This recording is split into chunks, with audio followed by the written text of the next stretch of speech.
itu servis saya engkau terima sebagai amal soleh saya.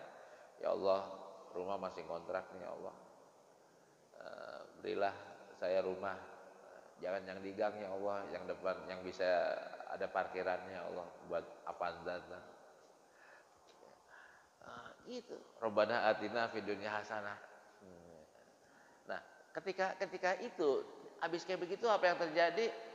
Berubahlah pola pikirnya dia, Pak.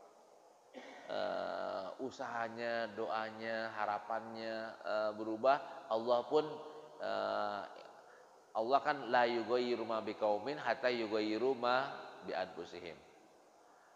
Perubahan itu dari harapan, mulai dari harapan, dari impian. Nah, ini itu kan doa doang Ustaz.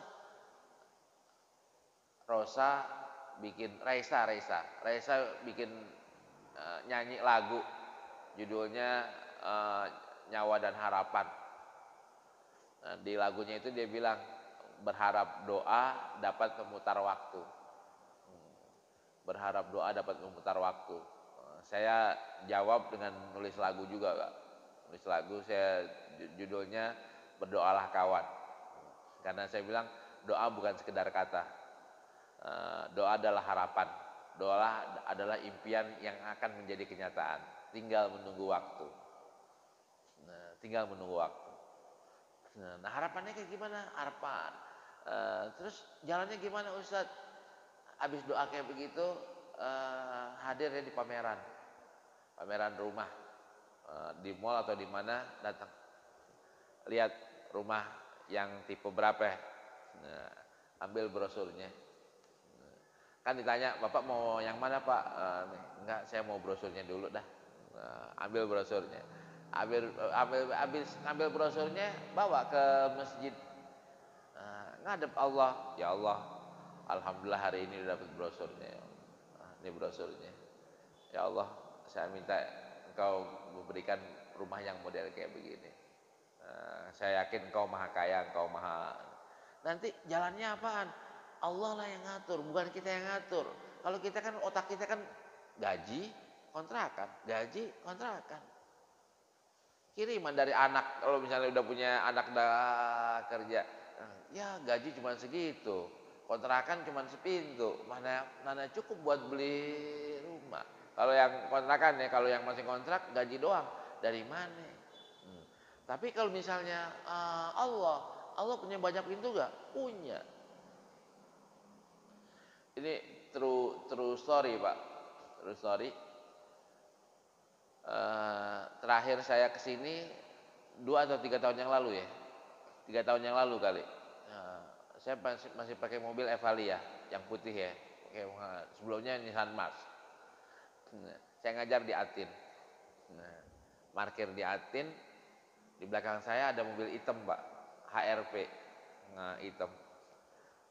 Ya Allah, di belakang ada mobil hitam tuh ya Allah, kayaknya pas dah buat saya pakai ngajar kemana-mana.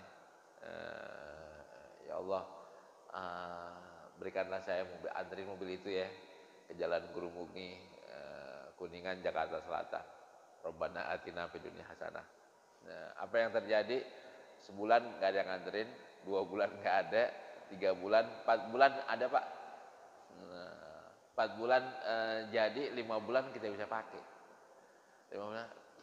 Ini terus saya ngajar di Istiqlal.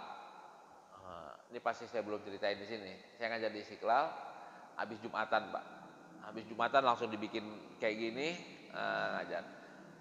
1 bulan sebelum pandemi. Ini habis ngajar, pas kan orang banyak salaman tuh, antri salaman. Pas salaman, salah satu dari jamaahnya, Ustadz, tolong doain saya. Saya pengen pergi haji banget tahun ini. Doain saya. Iya, mau apa? Saya bilang begitu, tapi dia nggak puas. Ditungguin, udah selesai orang banyak salaman. Ustaz doain saya. Iya, orang pada banyak minta foto Pak, dia masih nungguin. Kita lari mau pulang pindah ke ruangan, dia ngikutin. Jawabannya gini, Ustaz, Ustadz tahu nggak kenapa saya maksa banget Ustadz supaya doain? Karena ilmu Ustadz ana amalin. Ilmu Ustadz ana amalin, ana dapat ilmu apaan? Itu yang ilmu colek. Kan Ustadz ngajarin kalau pengen mobil colek aja tuh, habis itu ngadep kiblat. Ana colek Ustadz, ana colek Fortuner, ana doa 2 bulan ana dapat mobil Fortuner. Dalam hati ya saya, pinteran lu sama gua. Gua nyoleknya HRP, lu nyoleknya Fortuner. Dia dapat Fortuner, saya dapat HRP doang. Pinteran dia. Terus sekarang saya pengen haji Ustaz. Nah, ini jalannya kayak gimana? Dia juga kagak tahu jalannya kayak gimana. Tahu-tahu Allah kasih ya, bisa punya.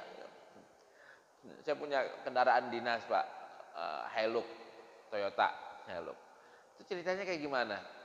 Ceritanya saya ke Tsunami, ini belum jadi ketua Basnas. Ke Tsunami bawa mobil Evalia, bawa bantuan pakai mobil Evalia. Nyampe Pandeglang kan kejepit Pak, kejepit, nggak bisa lewati ini kan daerahnya juga daerah bencana, namanya bencana, kejepit sama mobil gede-gede. Saya sama sopir saya bilang, Ustadz enak tuh kalau pakai mobil yang kayak gitu tuh, bisa nerobos gitu. Iya kita doa aja, kami berdoalah berdua. Udah 1 tahun kami berdua sama-sama naik mobil Hilux, Toyota Hilux yang double kabin. Itu harganya kan hampir 500 Ustadz. Saya nggak beli. Saya diamanatin untuk jadi ketua Basnas. Nah ketua Basnas fasilitasnya adalah mobil Hilux. Jadi dapat, nah beliau nih saya tarik jadi ketua badan tanggap bencana Basnas Jakarta. Fasilitasnya adalah mobil Hilux juga. Karena untuk robos banjir ya, bawa macam-macam. Nah ini saya jadi ketua Basnas kan kagak ngelamar, kagak minta. Allah antrin jadi ketua Basnas. Jadi ketua Basnas gara-gara apaan? Gara-gara pengen sedekah 200 miliar Pak. Pengen sedekah banyak gitu. Sebelumnya saya diamanatin 1 miliar sama orang untuk dibagi-bagi. Tahun berikutnya, 2 tahun berikutnya 3 miliar. Enak nih kalau sedekahnya lebih banyak lagi nih. Alhamdulillah sekarang sedekah saya 1 tahun 200 miliar. Ustadz 200 miliar punya duit? Enggak punya duit. Jadi ketua Basnas kan sedekahnya 200 miliar kan? Lewat tanda tangan kita yang nyalurin, kita ngumpulin, kita yang nyalurin. Jadilah sedekah kita 200 miliar. Habis itu Ustadz sering berdoa. Iya dong. Ya Allah, udah berdoa. Udah 6 miliar tuh ya Allah. Ya Allah, tahun ini 20 miliar. Bulan ini mungkin 30 miliar saya ngeluarin. Ya Allah 30 miliar buat duafa nih. Udah berapa ribu duafa nih saya bagi. Berapa mustahik saya bagi. Ya Allah terimalah itu sebagai amal soleh. Ini wajib Pak, wajib amal soleh ya. Ya Allah, villa belum jadi ya Allah. Bagi kasih dong villa buat ngadem ya Allah, buat ngajak ustadz pada ngadem. Boleh minta villa kan boleh Pak. Sama Allah minta apa aja boleh. Dapat nggak Ustadz villa sama seperti yang pesantren ya? Pesantren saya bangun lewat pakai apaan Pak? Pakai proposal? Enggak. Pakai Allahumma. Saya nggak pernah nodong orang, Pak saya mau bangun pesantren, tolong bantuin dong. Enggak. Ya Allah Pak Haji duitnya banyak tuh ya Allah. Sentuhlah hatinya, ketuklah hatinya biar dibantuin pesantren saya. Kayak gitu. Nah, Allah yang ngetuk. Kalau saya minta, kemungkinannya 2, ditolak atau dikasih dengan boleh jadi dengan ikhlas, boleh jadi dengan nggak enak, bukan terpaksa. Tapi kalau Allah yang nyentil, nggak terpaksanya, kagak enaknya. Dan jumlahnya jauh lebih besar dibanding kita pakai minta. Jadi mintalah sama Allah. Itu Ustadz bukan. Ini bukan ustad. Maksudnya bukan untuk ustad. Karena kaedahnya kan wa idza sa'alaka ibadi anni fa inni qarib ujibu da'watad da'i idza da'an. Kaedahnya adalah siapa yang berdoa, aku akan kabulkan. Nah, kita berdoa atau enggak? Apalagi di bulan Ramadan, kan cakep banget doa di bulan Ramadan. Bulannya cakep, kondisi kita cakep. Dan kalau kita perhatiin ayat wa idza sa'alaka ibadi, itu kan disisipin di ayat Ramadan. Lihat aja, ya ayyuhallazina amanu kutiba alaikumus syiyam ayyaman ma'dudat syahrul ramadan wa idza sa'alaka ibadi. Habis itu uhilalakum, Ramadan lagi. Ini ayat keempatnya tentang doa. Tentang doa ditawarin. Wal yastajibuli wal yu'minu bi. Ayo dong pada ngajukan proposal. Wal yu'minu bi, yakinlah aku akan kabulkan, aku akan penuhi. Yang ada kan kita yang bener. Masa iya. Itu buat ini kali. Itu kan wong sama-sama boleh berdoa kok. Wong Allah kalau kita ngasih kita sebanyak yang kita mau, nggak akan berkurang hartanya. Iya kan, kalaulah ini hadis qudsi, kalaulah semua orang dari awal sampai akhir yang baiknya, yang bejatnya dan yang baik ya, bukan yang baik doang, yang bejatnya juga minta dengan setinggi-tinggi yang dia kepengen. Aku kasih semuanya permintaannya, mana qasad, tidak berkurang hartaku kecuali seperti berkurangnya air laut ketika kamu masukin jarum. Kurangnya siapa Pak? Setetes, 2 tetes, 3 tetes. Kan cuma segitu doang. Tapi kan jangan pakai tapi. Ketika kita main kayak begini ini main iman, bukannya main hitungan inian. Ketika kita berdoa jangan pakai matematika. Pakai kekuasaan, pakai kekuatan. Kalau pakai matematika nggak nyampe. Tapi pakai kekuatan Allah nggak ada ujungnya Pak. Kekuatan Allah nggak bisa dihitung. Kekuasaan Allah nggak bisa dihitung. Kita pakai itu. Menjadi penyebab untuk dibantu Allah. Menjadi penyebab terbukanya rezeki. Menjadi penyebab penyembuh penyakit. Sedekah bisa menjadi penyebab orang disembuhkannya penyakitnya. Contohnya apaan? Contoh yang lama banyak, contoh yang baru nih, yang baru. Barunya mungkin 3-4 tahun yang lalu, viral. Orang di Saudi punya seorang orang kaya di Saudi kena penyakit liver. Terus namanya dia orang kaya pasti udah keliling dokter rumah sakit di Saudi. Cuman semuanya angkat tangan. Disaranin kalau masih mau coba silahkan ke Cina. Mungkin di sana ada yang lebih bagus. Dia pergi ke Cina, jawabannya sama, Bapak harus dioperasi. Kalau enggak ya tinggal menunggu waktu. Operasinya pun kemungkinannya kecil, bukan kemungkinannya besar. Dia bilang apa? Ya udah, salah ikhtiar terakhir adalah operasi. Tapi sebelum operasi saya minta izin 3 hari untuk pulang ke Saudi. Buat apaan? Buat minta maaf. Dia pulang ke Saudi, nemuin saudaranya, nemuin teman-temannya untuk minta maaf. Keren ini, minta maaf. Ketika dia lagi jalan ke salah satu rumah yang akan dikunjungi, lewatlah dia depan tukang daging, toko daging. Lewat toko daging, tahu-tahu di depan toko daging itu ada orang lagi ngais tulang, ada ibu-ibu lagi ngais tulang. Tulang di Saudi itu dibuang Pak. Kalau di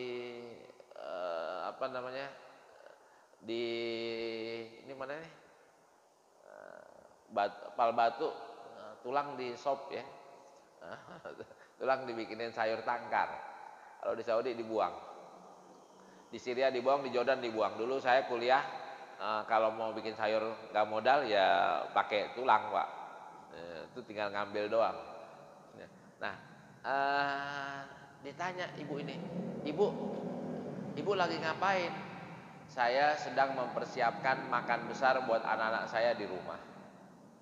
Bayangkan jawabannya, saya sedang mempersiapkan makan besar buat anak-anak saya di rumah. Makan besar, makan daging, tapi lewat ngais-ngais tulang. Nggak tega dia, panggil tukang dagingnya. Kang daging sini, tolong kasih ibu ini 1 kilo daging per minggu selama setahun. Berapa duit? Sekian real, 1.000 real umpamanya ya, 1.000 real dibayar. Ibu ini dikasih daging 1 kilo seminggu Pak, selama setahun, kan girangnya bukan main. Girangnya bukannya dengan refleks kan beliau doain, ya Allah terima kasih ya Allah, alhamdulillah, alhamdulillah engkau udah ngirim orang baik. Ya Allah nih bapak baik banget. Ya Allah luasin nih rezekinya, gampang mudahin usahanya, sehatin badannya, sembuhin penyakitnya. Itu kan doa-doa refleks kan. Kalau saya yang didoain, saya minta tambahin bininya gitu. Sayang dia nggak minta gitu Pak. Nah, habis gitu dia girang. Ini orang girang karena diantara doanya adalah sembuhin penyakitnya, sehatin badannya. Girang padahal kan ibu itu kan nggak tahu, ini kan doa refleks. Tapi doanya ikhlas kan? Ikhlas banget itu habis dikasih 1 kilo daging selama setahun. Nah, panggil lagi Kang daging sini. Nggak jadi 1 kilo, jadi 2 kilo. Berapa duit kurangnya? Kurangnya sekian dibayar. Bayar, dipulang. Pulang besoknya di riwayat itu pulang udah mulai enak Pak. Besoknya enakan, balik ke Cina. Di Cina diperiksa sama dokter bilang kami tidak jadi operasi karena liver bapak normal. Luar biasa. Pakai apaan? Obat apaan diminum? Kan kagak yang diminum kan? Lewat sedekah. Di Syria, ini tempat saya kuliah S1, masjid yang paling besar namanya Masjid Umayyah. Didirikan tahun 83 oleh Marwan bin Hakam. Itu masjidnya gede, antik ya, masjid lama gitu, kelihatannya antik banget gitu. Tapi kalau masjid modernnya namanya Al-Akram, masjid modern. Nah, masjid modern ini dibangun oleh satu orang. Nah, ceritanya orang ini orang Syria, pindah ke Prancis, jadi pengusaha sukses, jadi orang kaya. Kena penyakit kanker stadium akut. Udah ke dokter mana-mana, jawabannya adalah tinggal menunggu hari. Dia datang ke guru saya, minta nasihat, minta dikasih arahan. Apa kata guru saya? Coba aja ente datang ke si Fulan. Datang Fulan, coba sedekah ke si Fulan. Beliau datang ke si Fulan, Fulan bilang ente sedekah aja ke Fulan. Dia sedekah ke Fulan. Apa yang terjadi? Kankernya berangsur pulih, nggak terlalu lama, hitungan hari doang, kankernya normal. Diperiksa kankernya normal, sebagai rasa syukurnya dia bangun masjid, dan bangun masjidnya sendirian, nggak pakai dibantuin orang. Jadilah masjid itu waktu zaman saya kuliah di sana, termasuk masjid yang paling bagus. Tapi arsitek modern, bukan arsitek lama. Itu gara-gara sedekah, Pak. Sedekah, ya sedekah dengan yang orang sedekah kan masa nggak didoain. Saya sedekah ke antum Ustaz, pasti antum doain saya. Atau sebaliknya, antum sedekah ke saya, pasti saya doain antum. Nah, ini jadi penyembuh penyakit. Dan yang terakhir, sedekah bisa menjadi penolak bala. Ini hadisnya juga sahih. Nah, sekarang ini kita di zaman pandemi ini jangan selalu pakai 3M, Pak. Saya kampanye di mana-mana, saya bilang jangan pakai 3M doang. 3M itu syariat, tapi juga pakai akidah. Akidahnya apaan? 3B. 3B-nya berdoa dulu, bertawakal lagi, terus bersedekah lagi. Berdoa dulu, bertawakal terus, bersedekah lagi. 3M-nya juga wajib sebagai syariatnya. Jangan kita tawakalnya sama masker, jangan tawakalnya sama vaksin, tapi tawakalnya harus sama Allah.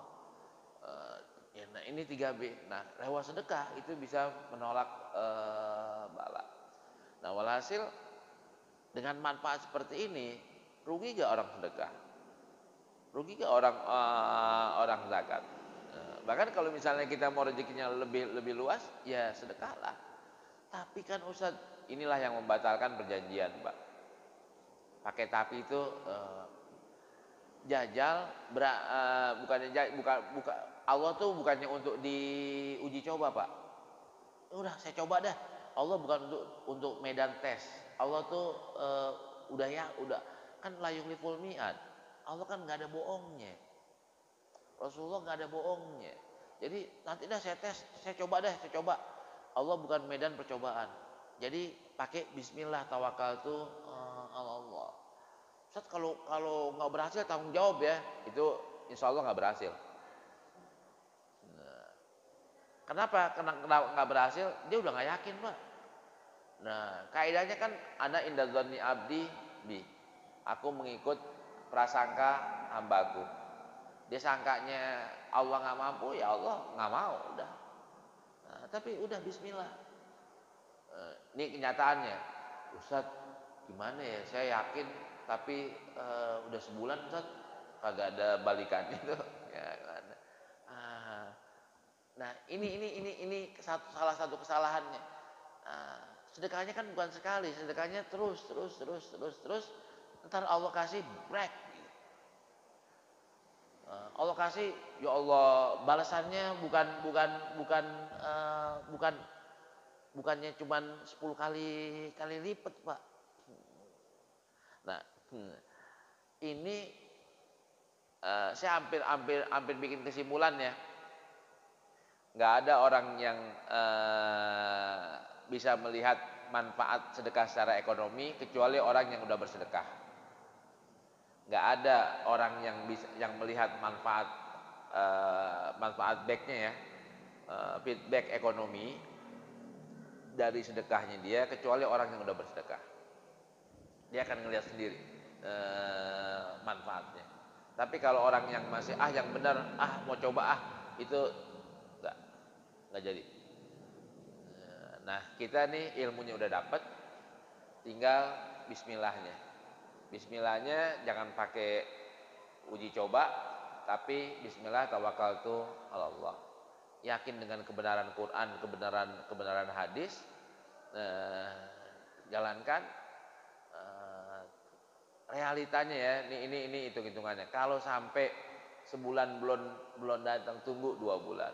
2 bulan belum dapat, mungkin setahun. Saya kepengen naik Hilux, dapat Hilux Pak, 2 tahun nunggunya Pak. Nah HRP nunggunya 4 bulan atau 5 bulan. Nah kita kan nungguin kadang-kadang nungguin anak perawannya mertua aja nungguinnya sampai 3 tahun Pak. Sabar. Nih nungguin yang ini masa mau seminggu, mau dua minggu kelar.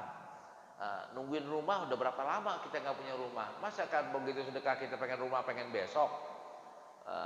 Nah ini juga kita harus sabar dengan waktu dan tetap berjalan dengan pakai usaha.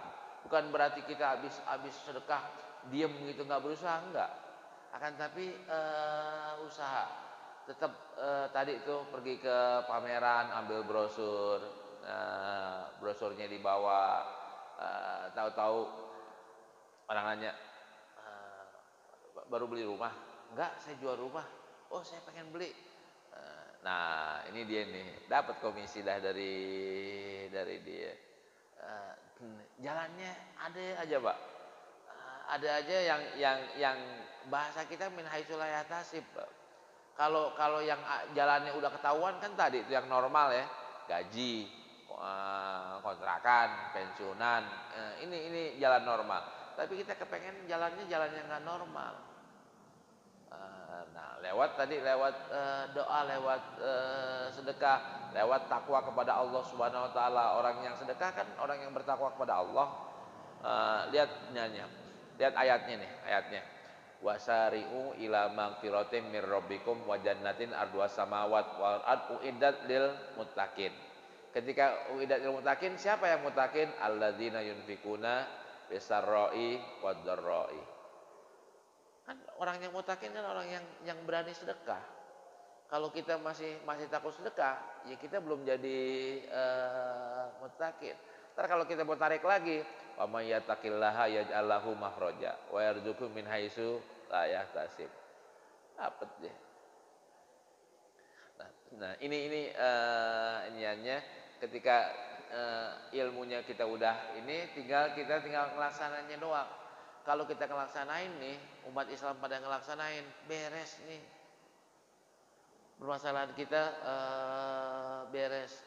Cuman kalau misalnya kita masih ragu lagi, ntar dulu, lihat dulu, ntar ya nggak jadi.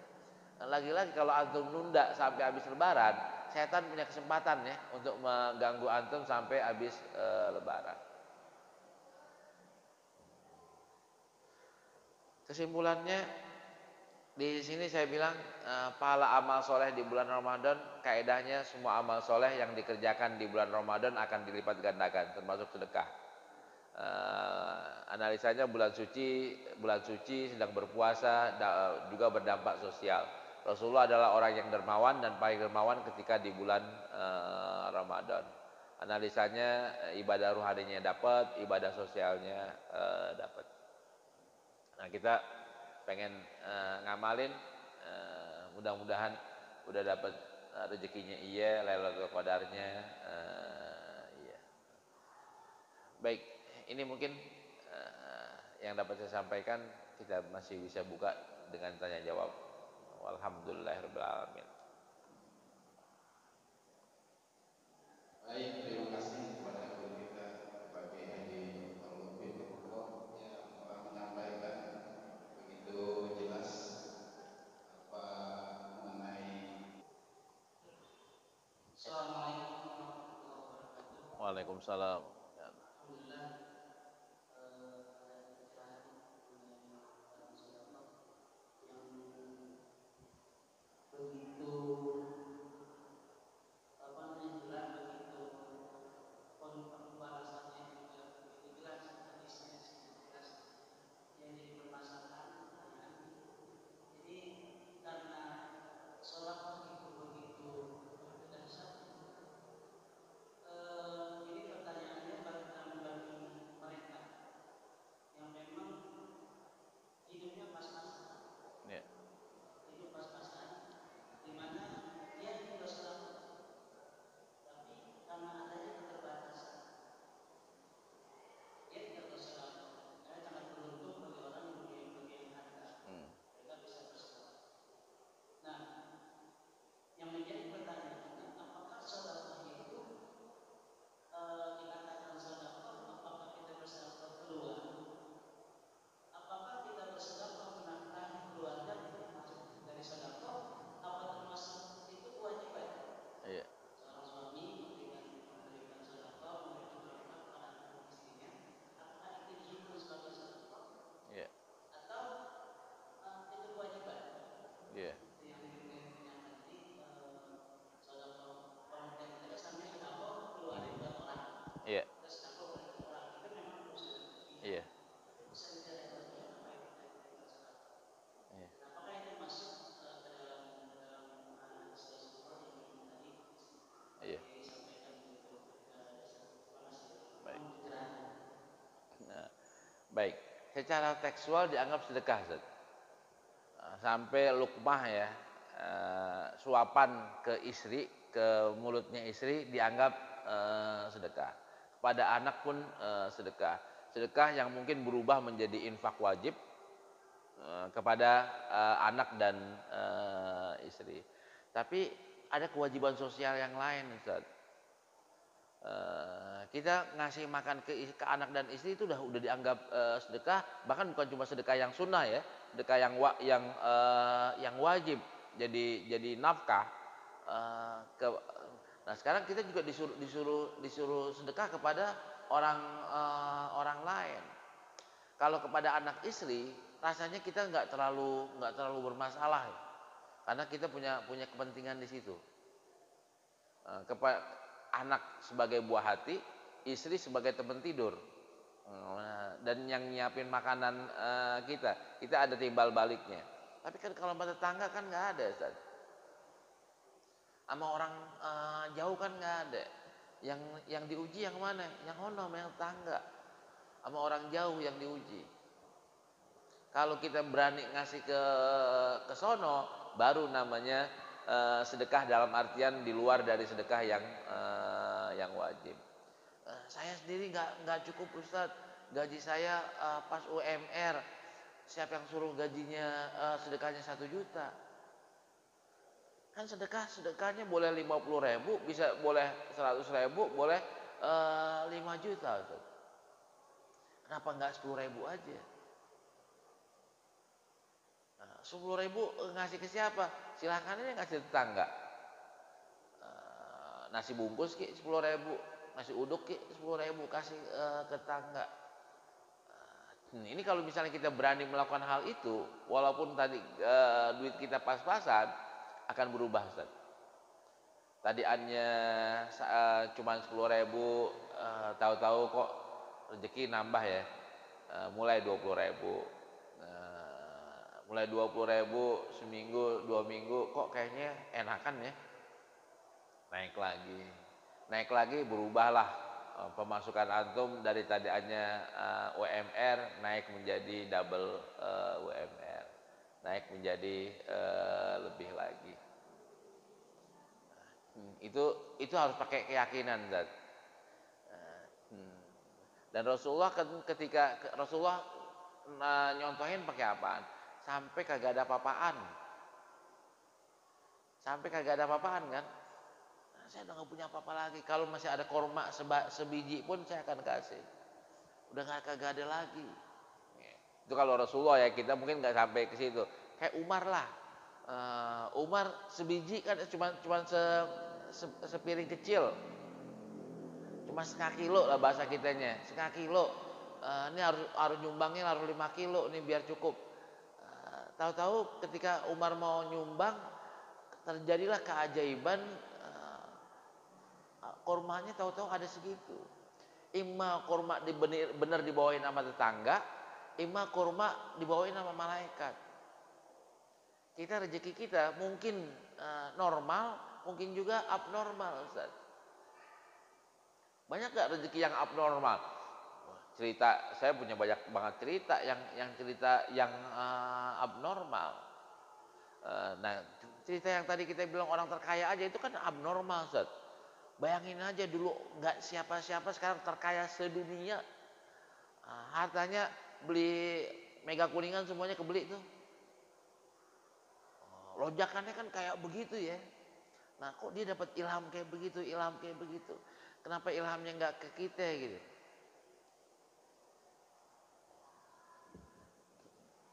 Di situ Ustaz.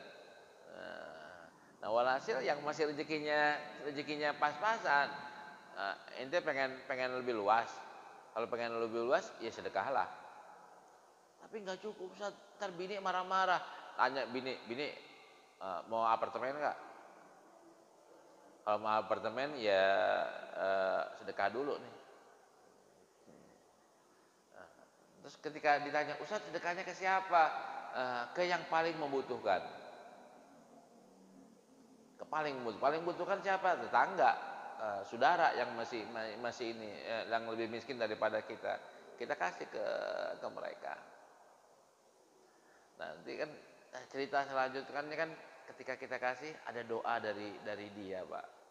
Ketika doa, entah kita jadi pindah kerja ya, dari yang tempat gajinya UMR jadi lebih, atau kita diajak berusaha, mulai merintis usahanya setahun, sebulan, 2 bulan, 5 bulan, tahu-tahu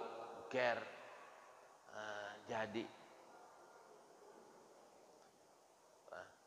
Kalau bahasa kita kan jualan keripik pedas bisa punya mobil Ferrari, gimana ceritanya Pak? Maici ya, Maici kan anaknya beli Ferrari tuh. Itu kok bisa kayak begitu? Siapa yang ngebomin keripik pedasnya itu? Allah. Ada yang lewat salah alamat aja jadi kaya ya. Nah, kita yang bener alamatnya kok jadi apa iya nggak jadi kaya ya? Ya, silahkan. pertanyaan yang lain.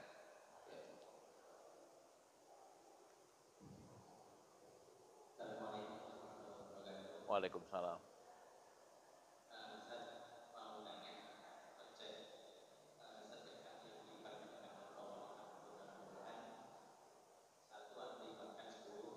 Ya.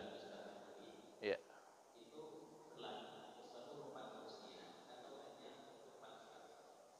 Iya.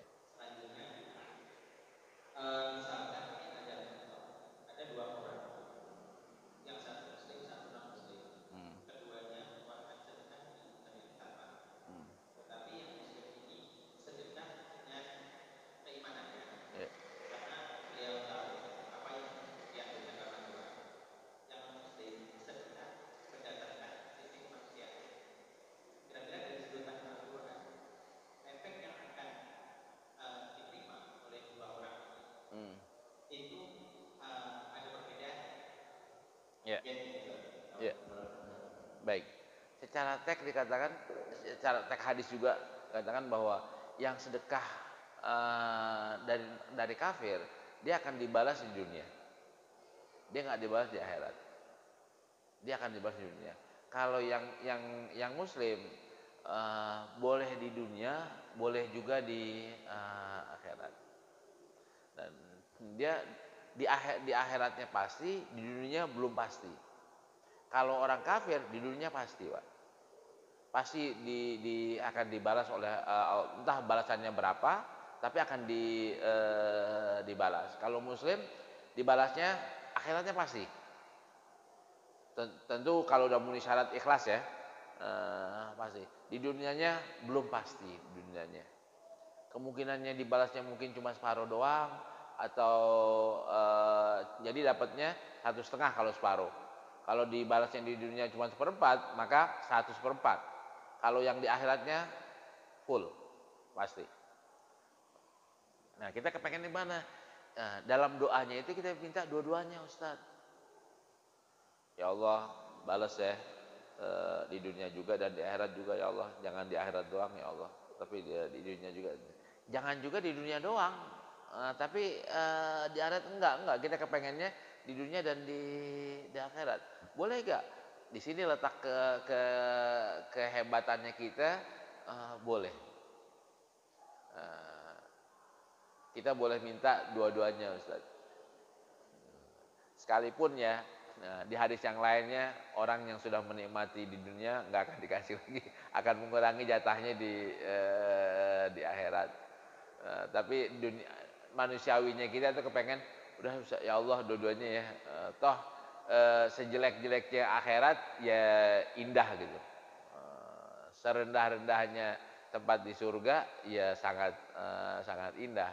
Kita kepengen di dunia juga di apartemen atau di menteng, di akhirat itu juga di menteng juga gitu.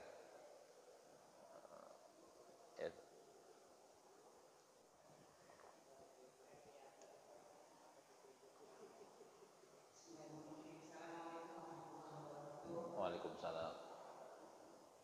Pak Kiai, saya ingin menanyakan masalah sedekah dari seorang istri yang memang istrinya itu pernah bekerja selama 35 tahun. Jadi selama bekerja itu dia selalu membiasakan dirinya untuk sedekah sendiri tanpa izin suami. Ya.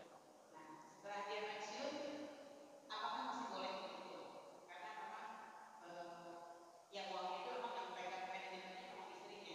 Iya. Tapi memang uang suami bukan, ya uang yang pegang istrinya juga. Jadi bagaimana kalau sedekahnya? Karena memang kebetulan istrinya itu aktif di beberapa organisasi Majelis Salim. majelis taklim. Iya. Jadi kalau izin dulu kan biasanya suka kurang gercep gitu. Iya. Pak Kiai, jadi gimana hukumnya? Terima kasih. Assalamualaikum warahmatullahi wabarakatuh. Waalaikumsalam. Baik. Ketika ibu bekerja selama 30 tahun, itu ibu sedekah dari gaji ibu sendiri bebas. Nggak usah pakai izin suami, boleh. Karena itu duitnya duit ibu. Mau berapa aja tanpa izin suami boleh. Tapi kalau misalnya duit pensiunan suami atau duit dikasih oleh suami, harus pakai bilang suami. Berapapun jumlahnya. Nah, nah jangan lupa Bu, habis sedekah berdoa. Ya Allah terima ya apa yang tadi saya sudah sedekahin. Ya Allah suami saya udah pensiun, ya Allah tadi aneh kita pegang duit banyak nih, kita udah pensiun dua-duanya.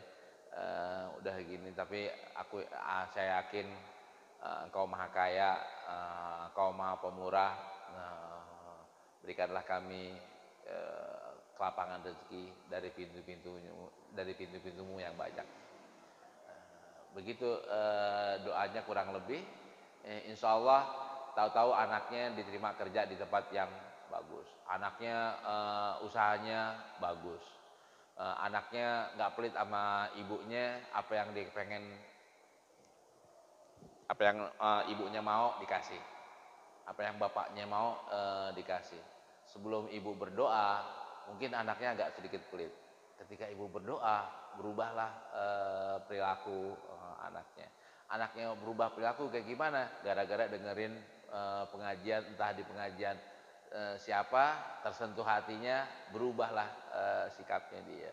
Itu yang ngatur siapa? Allah Subhanahu wa Ta'ala. Nah, iya, itu jawaban saya.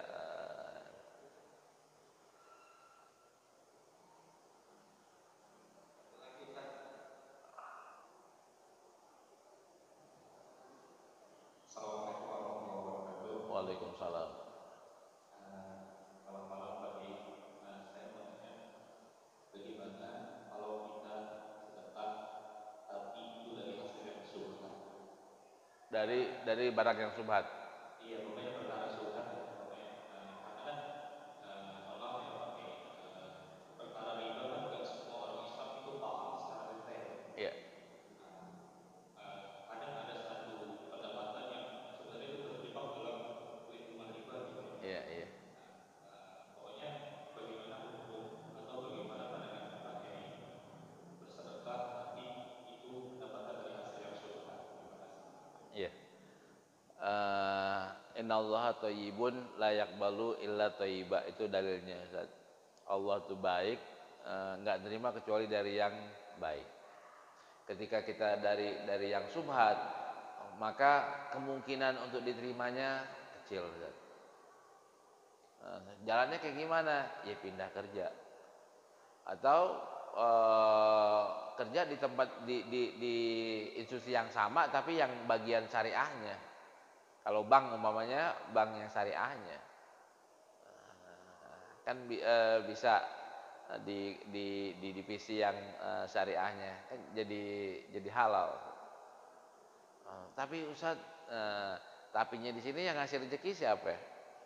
Ketika kita bilang Allah akan membukakan pintu rezeki yang dari nggak kira-kira Ustaz. Saya punya cerita dari beberapa orang yang berani meninggalkan yang subat yang tadi antum ceritakan itu. Dia berani, ada yang ujiannya setahun, ada yang ujiannya 2 tahun, ujungnya berhasil. Yang sebulan doang jarang, yang sebulan udah langsung berubah ya. Tapi ada yang setahun dulu, ada yang 2 tahun. Ketika 2 tahun itu dia sudah menjadi di puncak lebih tinggi dibanding apa yang dia tinggalkan. Nah, mudah-mudahan yang masih ke situ bisa melakukan hijrah gitu. Istilah yang sekarang kan yang populer hijrah ya.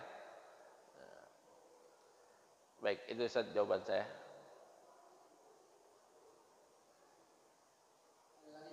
Ya, silakan.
nggak bisa ditunda. kebutuhan terhadap keluarga, kebutuhan segala macam, kewajiban nggak bisa ditunda. Nah itu yang terbaiknya untuk menghadapi hal Iya, seperti ini sebagai seorang muslim mungkin ada arahan secara iya, iya.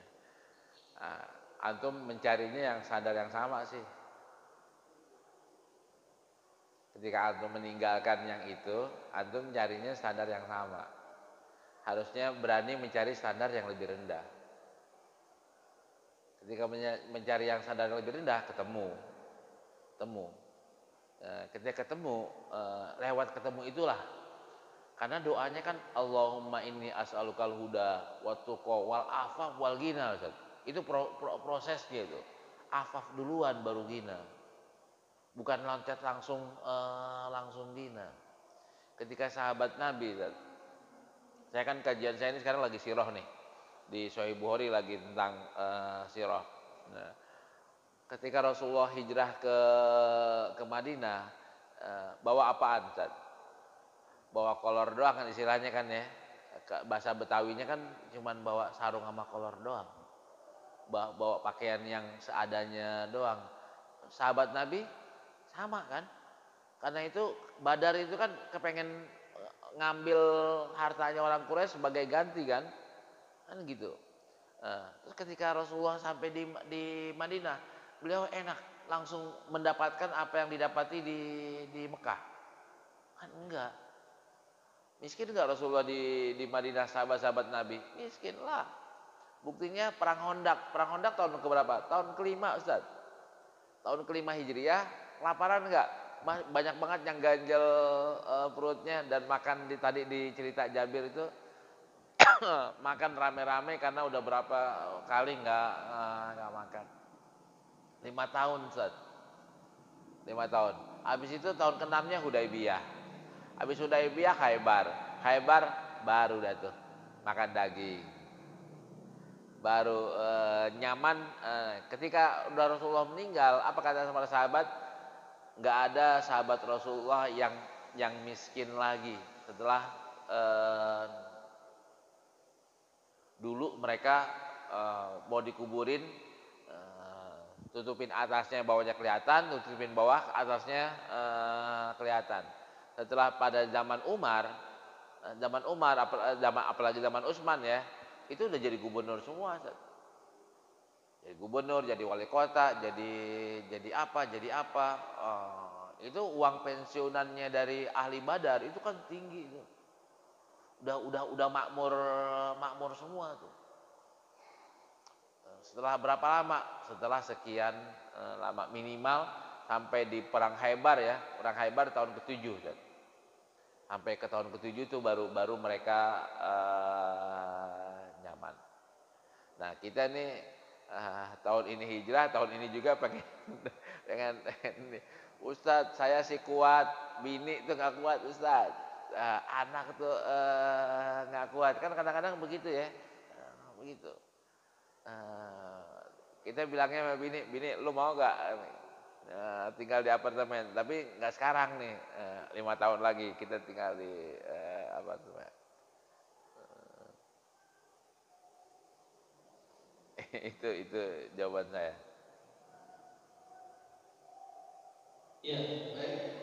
Mungkin masih ada. Memang menarik kalau kita memang menarik.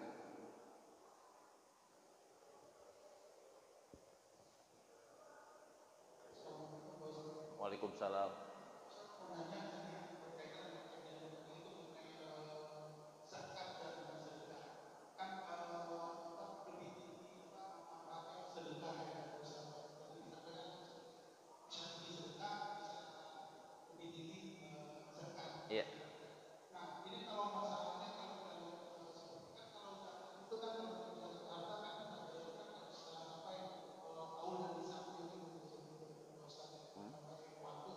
Iya, iya, iya,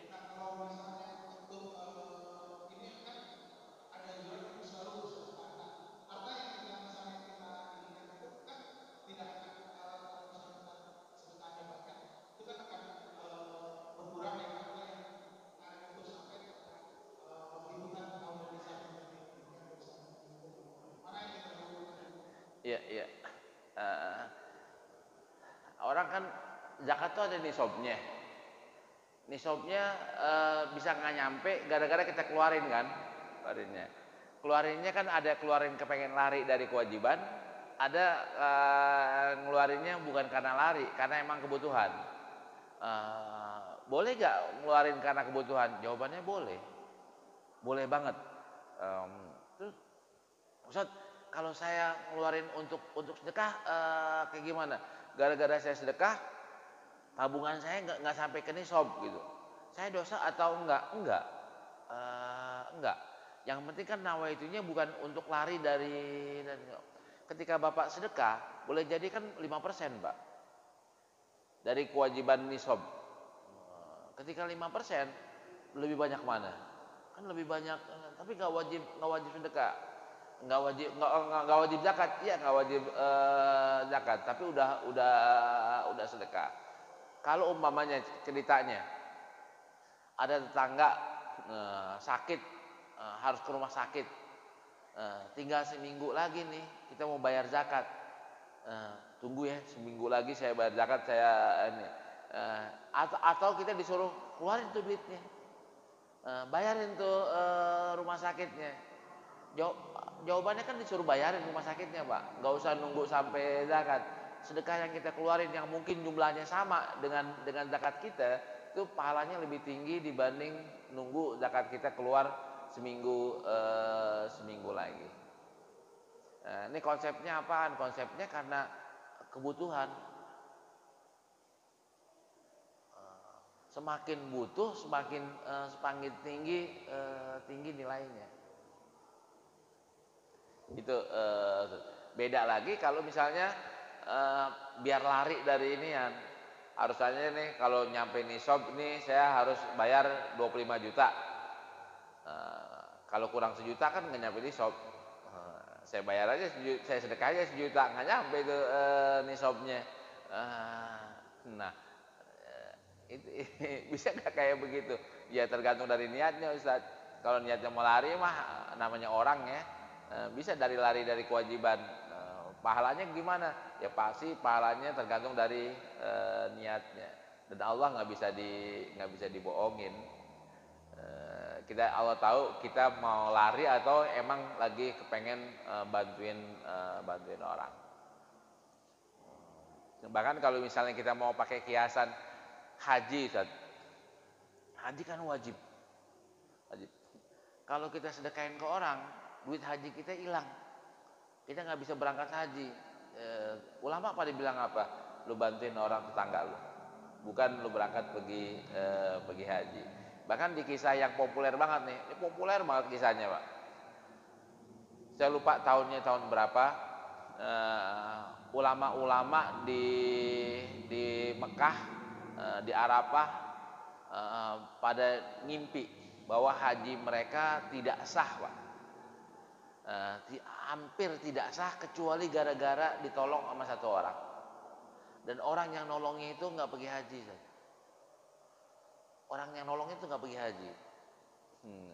Nah ceritanya gimana? Ada orang yang ngumpulin duit sekian lama untuk pergi haji. Dia udah siap untuk pergi haji, dia sama bininya. Tahu-tahu satu malam dia dengar ada tangisan di samping rumahnya. Tangisan nih kok anak nggak berhenti nangis. Dia liatin, tanyain kenapa kok anak yang berhenti nangis. Ternyata ibunya lagi masak batu yang nggak matang-matang, nggak ada hal yang pengen dimakan. Dia mutusin duit hajinya buat orang ini. Dia nggak berangkat haji. Nah ulama-ulama ngelihat kayak begitu, besoknya banyak yang datang, Pak. Habis haji banyak yang datang nyalamin, terima kasih haji kami diterima gara-gara Bapak tidak jadi pergi haji. Saya dulu ngaji di masjid, sampingnya rumah yang diceritain itu. Nah, nggak paling berapa rumah doang. Tapi kan itu cerita lama ya, bukan cerita waktu saya lagi kuliah, nggak, cerita lama yang populer di kalangan sufi. Baik, itu.